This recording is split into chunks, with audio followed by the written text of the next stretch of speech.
Okay, Sunday quarterback time, Sean. Man, another close loss, another punch to the gut, whatever you want to call it, but this one felt a little different since Nebraska had this game won about 30 times, and a lot of people left this place somewhat encouraged, but again, deflated. Yeah, 3 losses now here down the stretch, all to ranked opponents, Oklahoma, Michigan State, Michigan. And Oklahoma had Nebraska, I felt that day. But, you can argue Nebraska easily should have beaten Michigan and Michigan State. And the Illinois game feels like decades ago. Doesn't it? Yeah.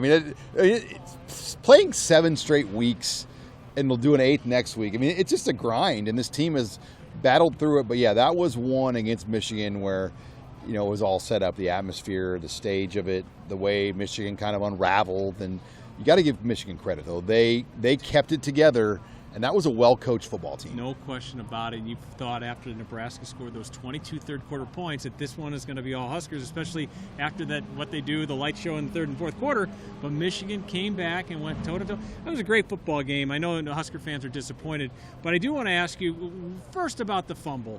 The Martinez fumble happened just under 3 minutes left during a tie game. It looked like his forward progress was stopped. What did you see? Yeah, it was a tough call because Nebraska gets the first down on the 37, and he stood up and wrapped up by 4 defenders. And typically in that situation, you're going to protect the quarterback. You're going to blow the play dead. You're not going to let the defense slam the quarterback to the ground, especially when it's like 4-on-1. And they didn't. And it allowed the ball to get punched out for the fumble, completely turns the game. And, situational football is like Martinez gets the first down. He kind of stood up.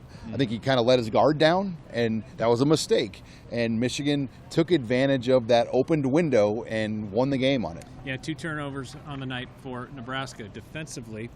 The Huskers were on the field 81 plays on Saturday night. That's tough for any defense. I don't care how good you are. Well, and 81 plays against a team that doesn't go no huddle. I think there's more context that 81 plays. 81 teams against a pro-style type team. That is a lot of downhill power runs.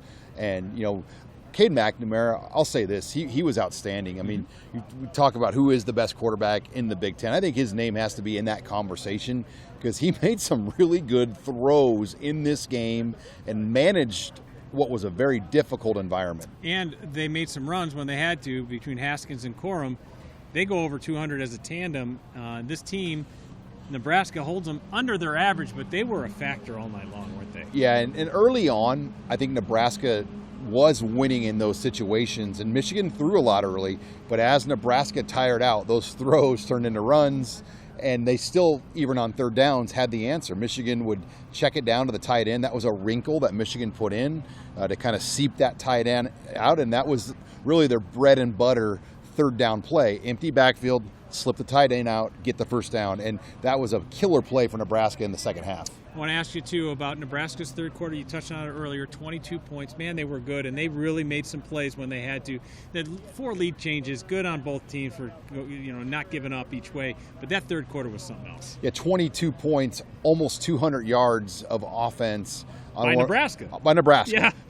Against one of the elite defenses in college football statistically. Yep. And what was Michigan's scoring per game average coming in? They had one teens, right? They were one of the better scoring defenses. So both sides executed in this game. And that was what's unfortunate. Someone was going to have to lose this game, and it was going to come down to who made that big mistake. And both teams made the one mistake, but who was going to make the next mistake? And Nebraska unfortunately made that mistake. So where does Nebraska go from here? Obviously, they go to Minnesota, duh. But where do you go? How do you collect themselves before the end of this first brutal 8-week stretch of their season? It's pretty simple. They got to go to Minneapolis and get a win. And I believe the Gophers might have been on a bye this week. So they're going to be rested. Nebraska's going to be 8 in a row. They got to play at 11 a.m. They got to travel. So this is going to be a very, very challenging week for Scott Frost to take the focus off of this game and get his football team ready to go for a road trip, their 4th road trip, Andy Kendeigh, of the year. Jeez.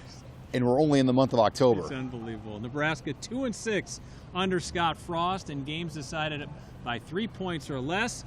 Hopefully Nebraska won't make it that close next week when they play at Minnesota. It's an 11 a.m. kick in Minneapolis.